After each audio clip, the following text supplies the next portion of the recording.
I'm here with Halubka from PLUK in Montana, and she is one of the original children of inclusion, and she is here to give some advice to parents that are advocating for their children. Hi, JC. I'm happy to do this today.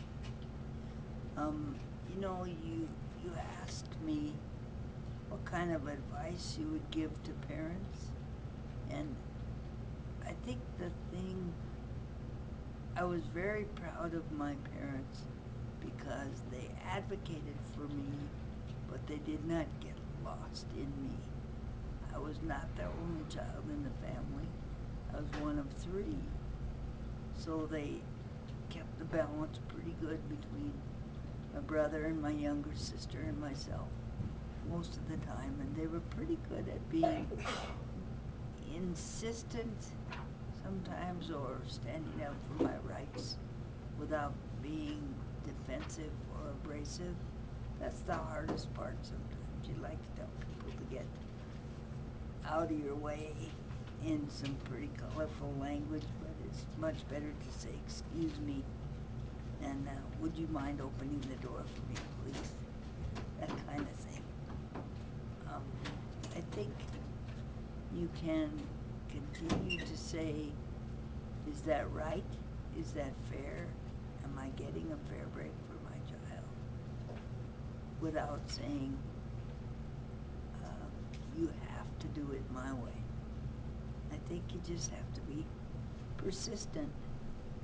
Dogged is what my grandmother used to call it. You have to be dogged and you have to make people, um, you can make them a little uncomfortable, but if you embarrass them, they'll become an adversary.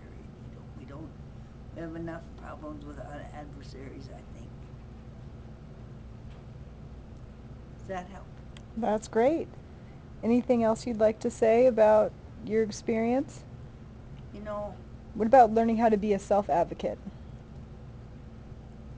I was probably 20 some years old, 30 some years old before I learned to say in the restaurant, "Would you be kind enough to have them cut it in the kitchen, please?" Because I thought that was something I was supposed to struggle with and flop on the floor and whatever else. So the first half a dozen times I dated a boy, I had shrimp or a hamburger so I wouldn't have to cut anything.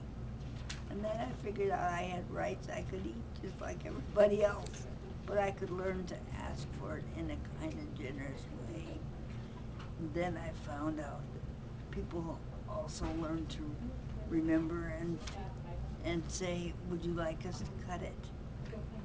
So I think sometimes you have to say what you need and not be embarrassed because it's it's not a fault finding thing, it's not a social thing, it's a functional thing.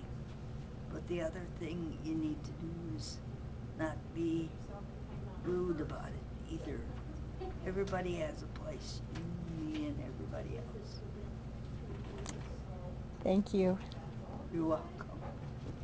I'm just going to end by focusing on this beautiful woman behind you and this quote. Oh, yes.